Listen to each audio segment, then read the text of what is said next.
हाय दोस्तों, मैं हूं सम्राट कुमार। आप देख रहे हैं इन्फो हब इंडिया चैनल। आप लोगों को बता दें हम कि इस वीडियो में हम बात करने वाले हैं ग्रुप डी में 80% लोग की गलती करने वाले जो कॉमन टॉपिक्स हैं उसी के बारे में बात करने वाले हैं। तो इस वीडियो में हम उसी के बारे में बात करेंगे। आप लोगों को शुरू से लेकर लास्ट तक देखना है क्योंकि ये आपके करियर का सवाल है, मेरे करियर का सवाल नहीं है। तो आप लोग इसे ध्यान से शुरू से लेकर लास्ट तक समझिएगा और स्टेप बाय स्टेप हर एक गलती के बारे में हम लोग लिस्ट बनाए हैं और उसी के बारे में हम इस वीडियो में आपको बताने वाले हैं। तो चलिए शुरू करते हैं। सबसे पहली गलती है कि आप लोग जो फॉर्म का डिटेल डालते हैं, जब रजिस्ट्रेशन आप लोग करते हैं तो रजिस्ट्रेशन करते समय आप लोग 10th के मार्कशीट के आधार पर रजिस्ट्रेशन नहीं करते हैं। आप लोग मार्कशीट और आधार को मैच कर लीजिएगा। दोनों मैच हो रहे हों तो ठीक है, अगर जो मैच नहीं हो रहा है तो आप 10th के मार्कशीट के आधार पर जो भी डिटेल है वो डालिएगा। उसके साथ ही आप लोग आधार कार्ड जाके सुधरवा लीजिएगा। और रजिस्ट्रेशन करते समय आप लोग आधार कार्ड में मोबाइल नंबर जुड़ा होना चाहिए। अगर मोबाइल नंबर जुड़ा नहीं है तो आप लोग का रजिस्ट्रेशन तो हो जाएगा, लेकिन फॉर्म जब आप लोग वेरिफिकेशन कराने जाएंगे, अगर जो सिलेक्शन हो जाता है तब आपको सामना करना पड़ेगा गलतियों का। अपना आधार कार्ड में मोबाइल नंबर जुड़वा लेंगे। और अगली जो गलती को होने वाली है वो है फोटो और साइन। आप लोग जब अपलोड करते हैं आप लोग तो बैकग्राउंड में कुछ अलग है, कभी टोपी लगा लिया तो कभी ऐसे करके, तो कभी आप लोग आगे से फोटो जब खींचते हैं तब आप लोग को सही से फोटो खींचना है। बैकग्राउंड जो पीछे का व्हाइट होना चाहिए। उसके साथ ही जब साइन आप लगाए हैं तो साइन को ब्लैक पेन से आप लोग वहां पे साइन किए हों और पीछे का जो है वो जैसे ये दिखाई दे रहा है बोर्ड वैसे व्हाइट होना चाहिए। और इसके साथ ही वहां पे एआई टूल भी लगा हुआ है। जब फॉर्म को आप आरआरबी ग्रुप डी का जब फॉर्म आप भर रहे हैं तो वहां पे एआई टूल भी लगाया गया है। यदि आपके फॉर्म में मतलब फोटो में या फिर साइन में कुछ गलती है तो वो अपने आप ही रिजेक्ट कर दे रहा है। तो आप लोग अपने हिसाब से उसे डालिएगा। और मैंने पिछली वीडियो में बता भी दिया है कि आप लोग को फॉर्म को कैसे ऑनलाइन करना है। अगर जो आप लोग ऑनलाइन करना चाहते हैं आप स्टेप बाय स्टेप आप लोग इस वीडियो को देख के आप लोग अप्लाई कर सकते हैं। मेरे डिस्क्रिप्शन बॉक्स में लिंक होगा, वहां से आप देख सकते हैं। यहाँ पे अगली जो गलती होने वाली है, फॉर्म भरते समय आप लोग सही दस्तावेज का अपलोड नहीं करते हैं या फिर सही दस्तावेज का डिटेल नहीं डालते हैं। जैसे कि आप लोग का जब ईडब्ल्यूएस सर्टिफिकेट, आप लोग अगर जो रिजर्वेशन कैटेगरी से आते हैं तो आप लोग ईडब्ल्यूएस से आते होंगे, या फिर आप लोग ओबीसी कैटेगरी से आते होंगे, या फिर एससी एसटी कैटेगरी से आते होंगे, पीडब्ल्यू डी कैटेगरी से आते होंगे, यानी फिजिकल हैंडीकैप जो आते हैं।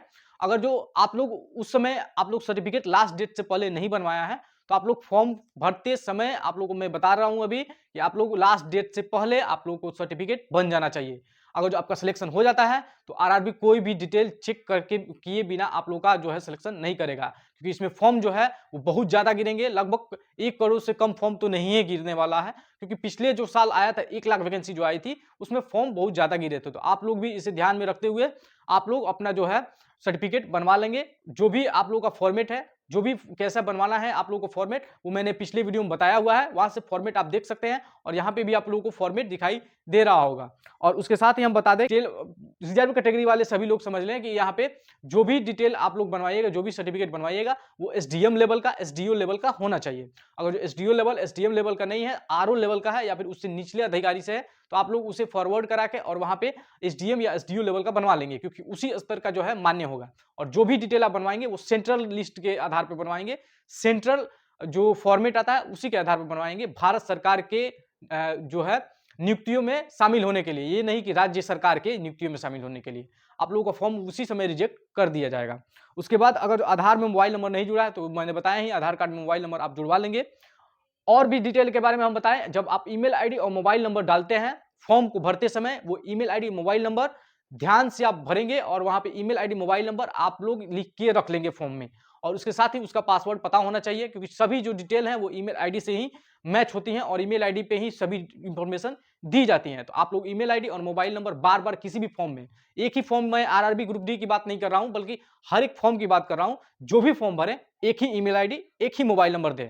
बाय द वे, अगर जो 2 मोबाइल नंबर आपके पास है तो आप दे सकते हैं, लेकिन अलग अलग मोबाइल नंबर हर एक फॉर्म में मत दीजिए। ये गलती करने से बचिए आप लोग, क्योंकि जो भी डिटेल आती है वो मोबाइल नंबर और ईमेल आईडी पर ही आती है। ईमेल तो एक ही रहना चाहिए आपके पास, 1 से 2 ईमेल आपके पास होना चाहिए और वो भी मोबाइल में रजिस्टर्ड होना चाहिए, मोबाइल में लॉगिन होना चाहिए। उसके अलावा अगर जो रीजन का सिलेक्शन आप कर रहे हैं तो आप लोग अपने रीजन का सिलेक्शन करिएगा। उसके बाद आप लोग सीट के हिसाब से अपना रीजन का सिलेक्शन करिएगा। सीट के बारे में मैंने पिछले वीडियो में बताया हुआ है, कहां पे कितनी ज्यादा सीटें हैं वो मैंने बताया हुआ है।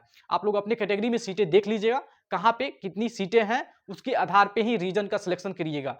जब फॉर्म भरने जाइएगा साइबर कैफे में या फिर अपने आप भरिएगा तो आप लोग सबसे पहले रीजन कौन सा भरना है आप लोगों को वो सिलेक्शन कर लीजिएगा। उसके बाद आपके मतलब आपके कैटेगरी में कितनी सीटें हैं उसको भी ध्यान से पढ़ लीजिएगा, ध्यान से समझ लीजिएगा, तब उसके बाद से कौन सा ट्रेड आपको डालना है पहले, कौन सा पोस्ट पहले होना चाहिए, कौन सा पोस्ट बाद में होना चाहिए, ये आप लोगों को पहले पता होना चाहिए। तो आप लोग ये भरेंगे। उसके अलावा यहाँ पे जो भी डिटेल है, यहाँ पे जो हार्ड कॉपी है वो आप लोग सेव करके रख लेंगे। मैंने बताया ही, जब आप प्रिंट आउट निकलवाते हैं तो उससे अपने जो फाइल बना के रखे होंगे आप लोग फॉर्म भरने का, उसमें रख लेंगे।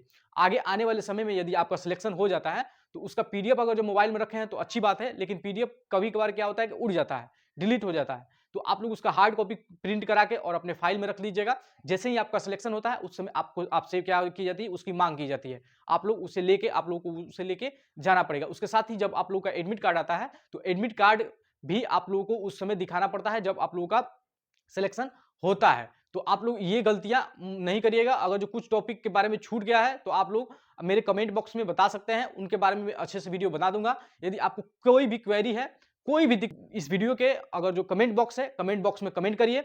मेरे व्हाट्सअप चैनल का लिंक है नीचे, व्हाट्सअप चैनल से जुड़ जाइए, क्योंकि जो भी न्यू डिटेल्स होती हैं, न्यू नोटिफिकेशन होती है जॉब से रिलेटेड, आप लोगों को सही जानकारी के साथ बता दी जाती हैं। सो धन्यवाद और मिलते हैं अगले वीडियो में। तब तक के लिए बाय बाय, और ऐसे ही प्यार दुलार बनाए रखिए और इस वीडियो को लाइक जरूर करिए, क्योंकि इस वीडियो को बनाने में बहुत सारा मेहनत का सामना करना पड़ रहा है हम लोगों को। सो धन्यवाद।